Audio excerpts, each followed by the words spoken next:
नमस्कार विद्यार्थी मित्रों, विमला विद्यालय CST झवेरिया आर्ट्स कॉलेज गढ़ ऑनलाइन लेक्चर में तमारुं स्वागत है। BSM 3 सब्जेक्ट संस्कृत C 304 काव्य प्रकाश उल्लास पहलो ने 10मो। तो विद्यार्थी मित्रों, आपणे आगळना बे लेक्चरों में काव्य प्रकाश साहित्यना संप्रदायों में एक संप्रदायों में प्रथम संप्रदाय रस संप्रदाय ने तेना प्रस्तावना विषे बे लेक्चरों में जोई गया छे। आज आपणे संप्रदायों में बीजो संप्रदाय विषे चर्चा करीशुं, जे नीचे प्रमाणे आपणे आजना लेक्चर में अभ्यास करीशुं।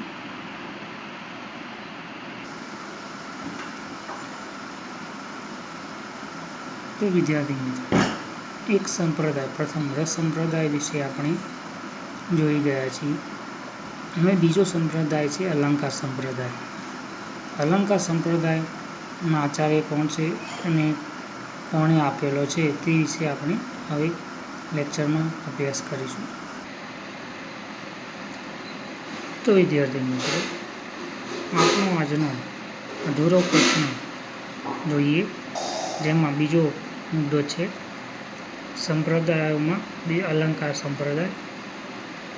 तो विद्यार्थी मित्रों, रस संप्रदाय चर्चा कर्या पछी हवे आपणे अलंकार संप्रदाय विषे जोईशुं, जे अलंकार काव्य अने नाटक में शुं भाग भजवे छे, शुं तेनी अगत्यता छे, ते काव्यनो आत्मा तरीके स्वीकारायेलो छे के नहीं। तेथी हवे आपणे अलंकार संप्रदाय जोईए। काव्यशास्त्रनो अगत्यनुं संप्रदाय है। काव्यशास्त्रनुं पहलुं नाम अलंकार शास्त्र ज हतुं।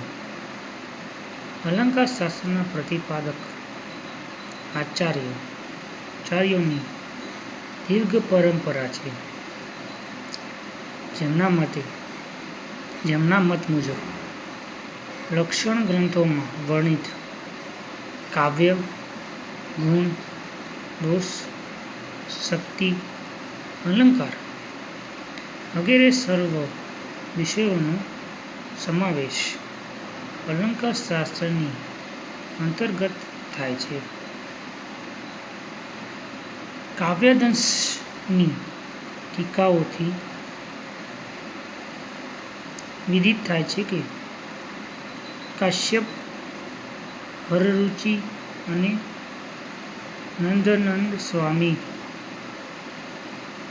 वगैरह प्राचीन आचार्योए अलंकार संप्रदाय पर विशेष प्रकार पाड्यो छे, परंतु आ आचार्योनी एक पण कृति प्राप्त थती नथी। जेम आपणे रस संप्रदाय में चर्चा करी थी, तेमां पण तेमनी आगळना पूर्वाचार्यो विषे तेमना नाम तो छे, पण तेमनी कोई कृति प्राप्त थती नथी। तेथी अलंकार संप्रदाय में पण अहीं काश्यप वररुचि अने नंदनी स्वामी वगैरह प्राचीन आचार्यो अलंकार संप्रदाय विशेष प्रकाश तो पाड्यो छे, परंतु आचार्योनी कोई पण कृति प्राप्त थती नथी। अलंकार संप्रदायनो प्रथम ग्रंथ भामहनो काव्यालंकार छे, जेमां अलंकारोनी वैज्ञानिक रीते व्याख्या करवामां आवेली छे अने तेमने काव्यशास्त्रनुं सर्वस्व मानवामां आवे छे। भामहना काव्यालंकारथी लागे छे कि आ पहला पण अलंकार विषयना ग्रंथो हशे। अलंकार ने स्वतंत्र स्वरूप बक्षनारा तरीके भामहनुं स्थान अगत्यनुं छे। भामह, दंडी, रुद्रट वगैरह अलंकारवादीओए आचार्यो छे, पण भामहने अलंकार संप्रदायना पुरुषकर्ता गणवामां आव्या छे। કાવ્ય ગમે તેટલું સુંદર હોય તો પણ એને અલંકાર વગર ચાલે જ નહીં, એમ તેમણે ભારપૂર્વક જણાવ્યું છે. તેઓ કાવ્યાલંકારમાં કહે છે કે ન કાંતાપી નિભૂષણ વિભાતિ વનિતમ મુખમ.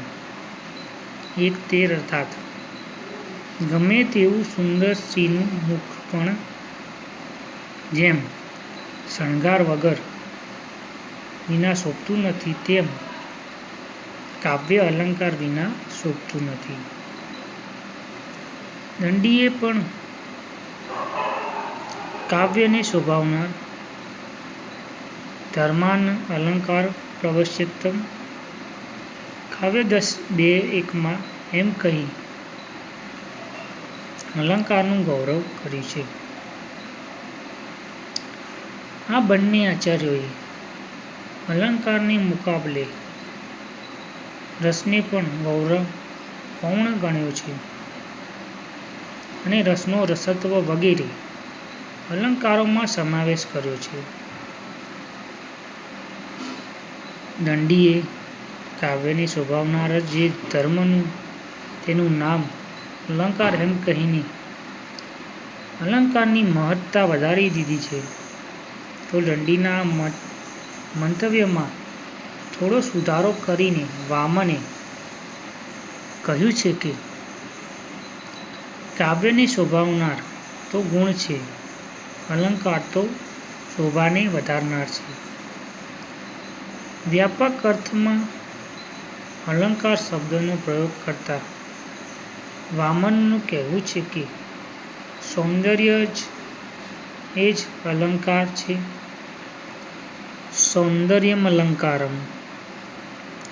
વામન અલંકાર યુગમાં ઉદ્ભટ અને અંતિમ આચાર્ય રુદ્રટ પછી શરૂ થયેલા ધ્વનિ યુગમાં આચાર્ય આનંદવર્ધને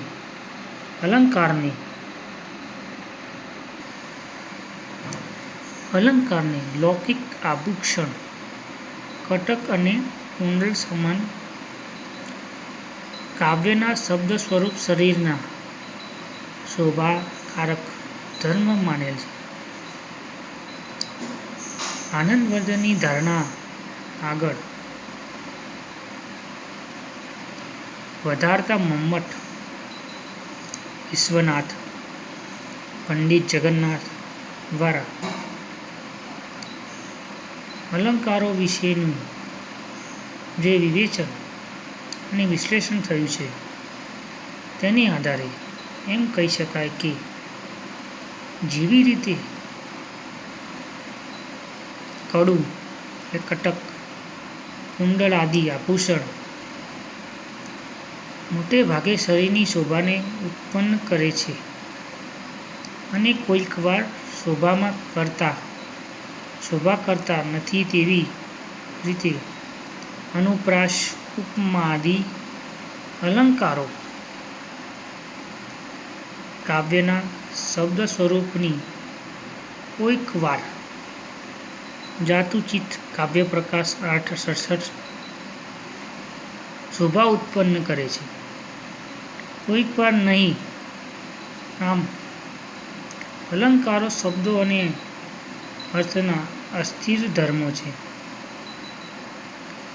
અહીં સંક્ષેપમાં એટલું જ કહી શકાય કે અલંકારવાદીઓ અને ધ્વનિવાદીઓ આચાર્યોએ અલંકાર દ્વારા શબ્દોની શોભાનો સ્વીકાર કર્યો છે, પરંતુ અલંકારનું ગૌણ તત્વ સ્વીકારનારા આચાર્ય અલંકાર વડે શબ્દાર્થ સન્નિવિષ્ટ રસ યા ધ્વનિ ઉપયુક્ત થાય છે એમ માને છે, જ્યારે અલંકારવાદી આચાર્ય તો રસને, ગુણ, ધ્વનિ આદિ પ્રાય બધા જ કાવ્ય તત્વોને પ્રત્યક્ષ રૂપે કે અપ્રત્યક્ષ રૂપે અલંકારમાં જ સમાવાના પક્ષમાં છે. અલંકારને કાવ્યનું પ્રાણતત્વ માનતા કહે છે કે જો વ્યક્તિ અલંકાર વગરના શબ્દ તથા અર્થને કાવ્ય તરીકે માને છે તો તે મહાશય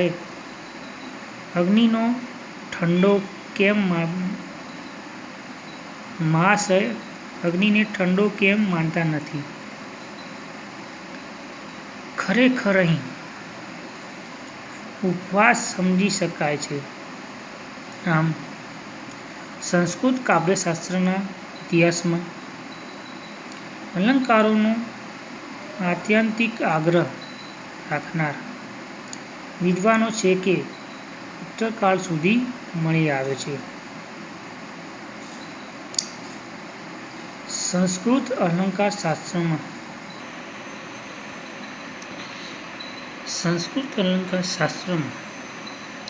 અલંકારોની સંખ્યા અંગે નોંધપાત્ર વિકાસ થયેલો દેખાય છે. ભામથી વામન સુધી લગભગ 40 અલંકારો મમ્મટે શબ્દ તથા અર્થના મળીને કુલ 67, રૂયકે અલંકારસ્વરમાં 74, તો અલંકાર સંકોચવાદી ગુજ્જર આચાર્ય હેમચંદ્રએ 29, વિશ્વનાથે 82, તો જયદેવ ચંદ્રલોકમાં 100 જેટલા અલંકારો, જ્યારે અપ્પયમ દીક્ષિત જેવા આચાર્યો કુલાયંદમાં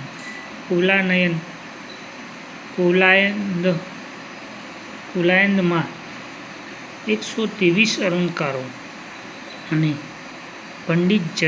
પંડિતરાજ જગન્નાથે રસગંગાધરમાં લગભગ 70 જેટલા અલંકારોની ચર્ચા કરેલી છે.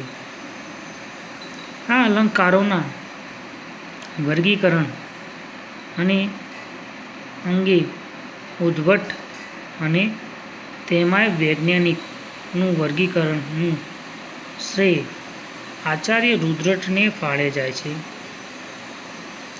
એકાવલીના કર્તા વિદ્યાધરે કરેલું વર્ગીકરણ પણ નોંધપાત્ર છે.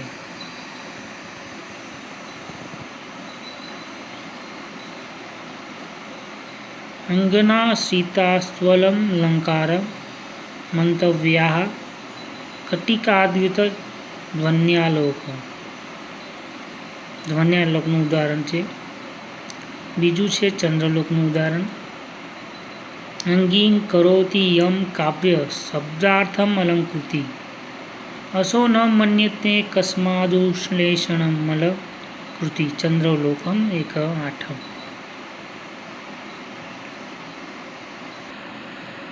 તો વિદ્યાર્થી મિત્રો, આ અલંકાર સંપ્રદાયમાં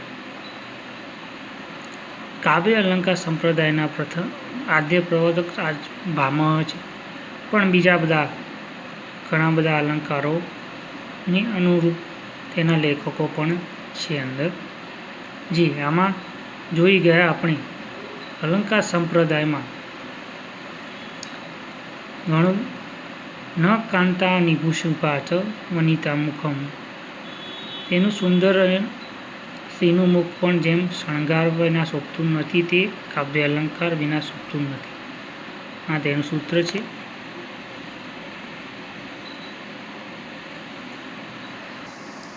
દંડી પણ કાવ્ય શોભાવનાર ધર્મના અલંકારને પ્રત્યક્ષ કરીને અલંકારનું ગૌરવ કર્યું છે. તેમને કાવ્યને શોભાવનાર જે ધર્મ તેનું નામ જ અલંકાર એમ કહી અલંકારની મહત્વતાની પ્રતિપાદિત આપેલી છે.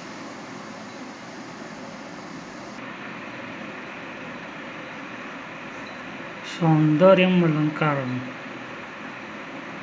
એમ આચાર્ય રુદ્રટ પછી ધ્વનિના યુગના આચાર્ય આનંદવર્ધનની ચર્ચા આવે છે.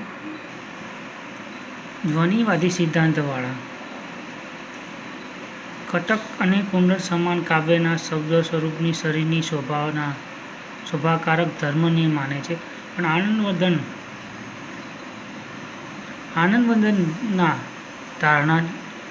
ધારણા આગળ વધારતા મમ્મટ પણ વિશ્વનાથ પંડિત જગન્નાથ દ્વારા અલંકાર વિશેનું જે વિવેચન વિશ્લેષણ થયું છે તેમના આધારે કહી શકાય કે જેવી રીતે કુંડળ આદિ આભૂષણ મોટે ભાગે શરીરની શોભાનું ઉત્પન્ન કરનાર છે અને કોઈક વાર શોભા કરતા નથી, તેવી રીતે અનુપ્રાસ શોભા ઉત્પન્ન કરે છે અને કોઈક વાર શોભા કરતા નથી તેવી શબ્દ સ્વરૂપની કોઈક શોભા ઉત્પન્ન કરે છે, કોઈક વાર નહીં. આમ અલંકાર શબ્દ અર્થના અસ્થિર ધર્મો છે. અલંકારવાદીઓ અને ધ્વનિવાદી આચાર્યો અલંકાર દ્વારા શબ્દની શોભાનો સ્વીકાર કર્યો છે, પરંતુ અલંકારનું ગૌણ તત્વ સ્વીકારનાર આચાર્યો અલંકાર વડે શબ્દ સન્નિષ્ઠ રસ યા ધ્વનિ ઉત્પન્ન થાય છે એમ માને છે. અહીં આ બધા આચાર્યોએ અલંકારને રસાદી ધ્વનિ વગેરે ના અલંકારને ગૌણ તરીકે રસ અલંકાર રીતે ગૌણ સ્વરૂપે સ્વીકારે છે. પણ ભામહને બધા અલંકારને આ બધામાં સમાવીને અલંકારને કાવ્યનો આત્મા ગણવા માંગે છે. તેથી તેમને અલંકારોના અલગ અલગ આચાર્યોએ ભામહથી વામ સુધીના લગભગ મમ્મટ, રૂયક, હેમચંદ્ર, વિશ્વનાથ પંડિત જગન્નાથ વગેરે આચાર્યોએ તેમના અલંકારોના અલગ અલગ 40, 67, 74, 100, 82, 100, 123, 70 વગેરે અલંકારોના ગણાયેલા છે. તો વિદ્યાર્થી મિત્રો, અહીં આપણો અલંકાર વિભાગ પૂર્ણ કરીએ છીએ. હવે આગળ આપણે બીજો સંપ્રદાય જે છે તેના વિશે તો વિદ્યાર્થી મિત્રો, આપણે રસ સંપ્રદાય અને અલંકાર સંપ્રદાય બંને વિશે હવે અભ્યાસ પૂર્ણ કરી ગયો છીએ. અલંકાર સંપ્રદાય વિશે આપણે હાલ પૂર્ણ કરીશું આ લેક્ચરમાં. હજુ આપણે હવે તેના પછીનો જે સંપ્રદાય આવે છે રીતિ સંપ્રદાય, તે સંપ્રદાય વિશે અભ્યાસ કરીશું.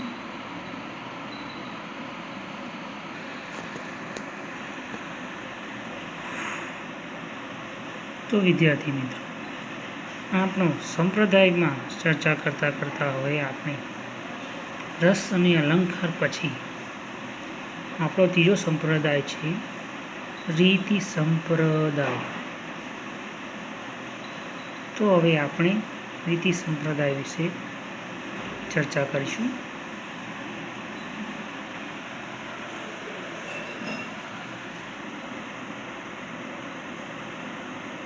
રીતિ સંપ્રદાય ઈસવીસન 8મી શતાબ્દીમાં થયેલા આચાર્ય વામન,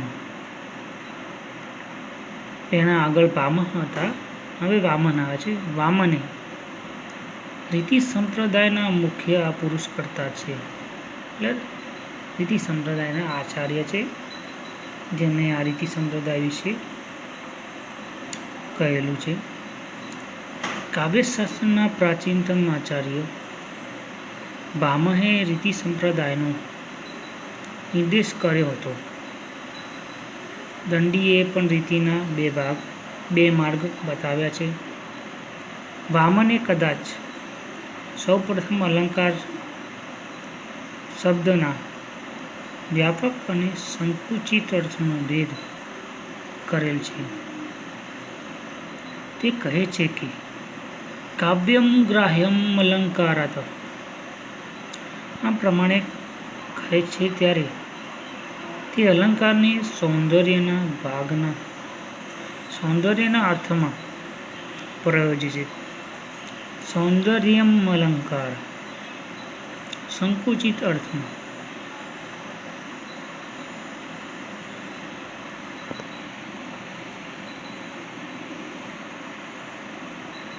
સંકુચિત અર્થમાં જેને અલંકાર કહીએ છીએ તે કાવ્યની શોભા આપનારું એક તત્વ છે. કાવ્ય અલંકાર સૂત્રવૃત્તિ નામના ગ્રંથમાં વામને રીતિની વ્યાખ્યા આપતા કહ્યું છે કે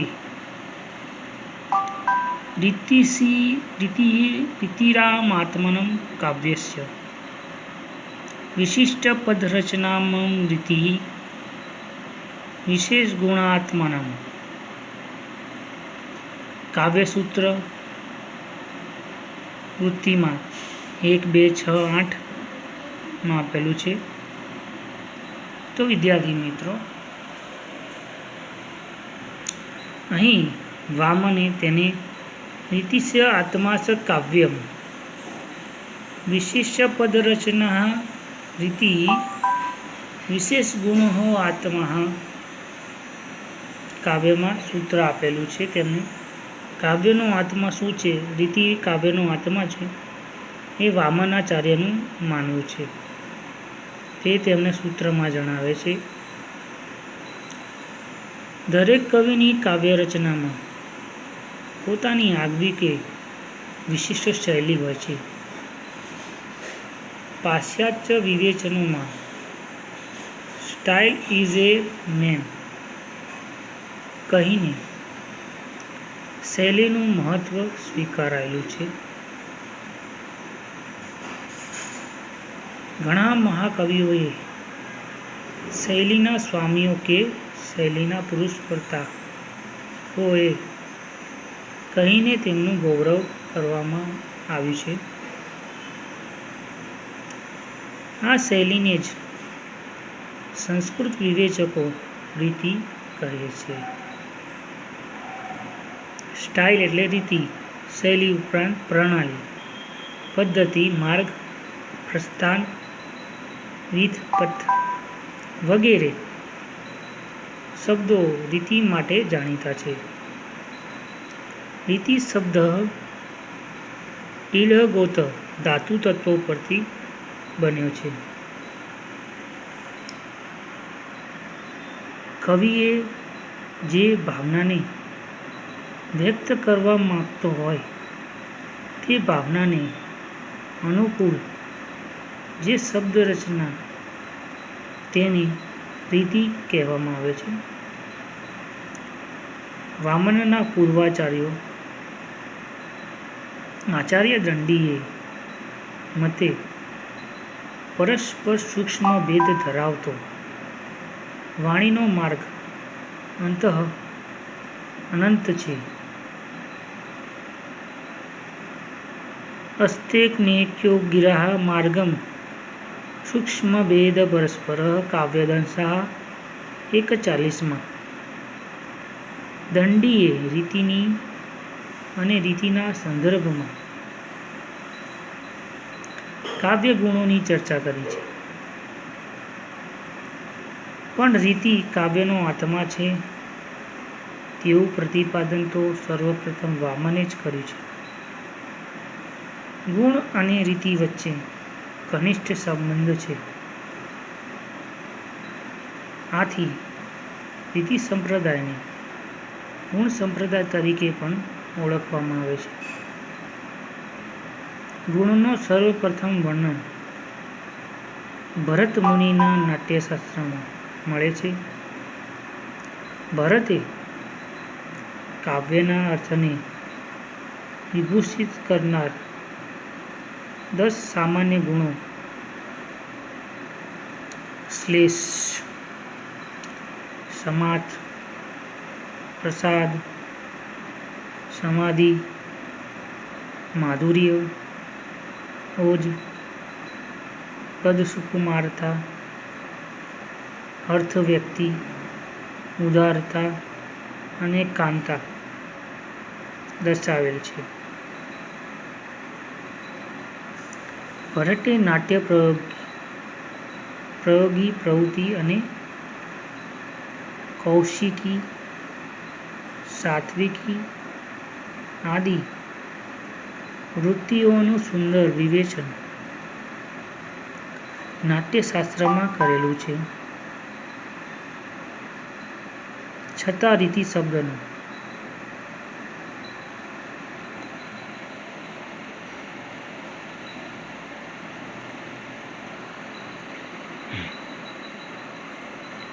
જો ભરત મુનિએ તેના નાટ્યશાસ્ત્રનું સૂત્ર આપેલું છે નીચે. શ્લેષ પ્રસાદ સમાત સમિધ માધુર્યમોજ પદસુકુમાર્યમ અર્થસ્ય વ્યક્તિરુદદાત ચ કાંતાશ્ચિય કાવ્યમ ગુણમ દશૌત. અહીં આ શ્લોકમાં નાટ્યશાસ્ત્રના 17 છંદોના 10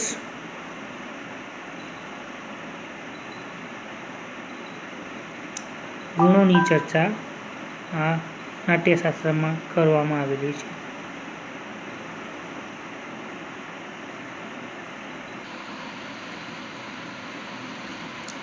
સ્પષ્ટ ઉલ્લેખમાં ભરતમાં પ્રાપ્ત થતો નથી.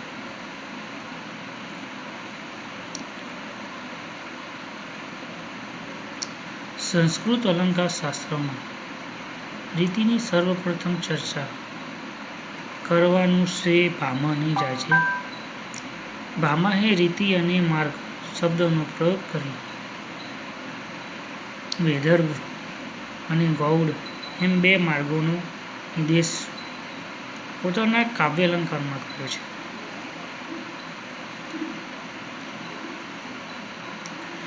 તેમણે કાવ્યને માટે આ રીતિઓને આવશ્યક ગણાવી છે, પણ અનિવાર્ય નહીં.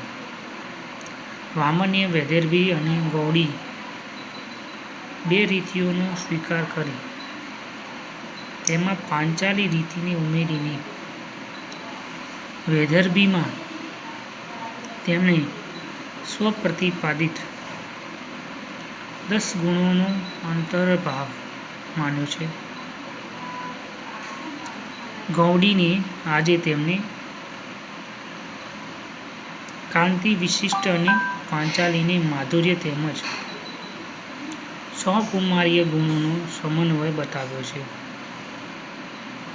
ને વામનનું ગુણ વિવેચન ભરત અને દંડીએ થી ભિન્ન છે.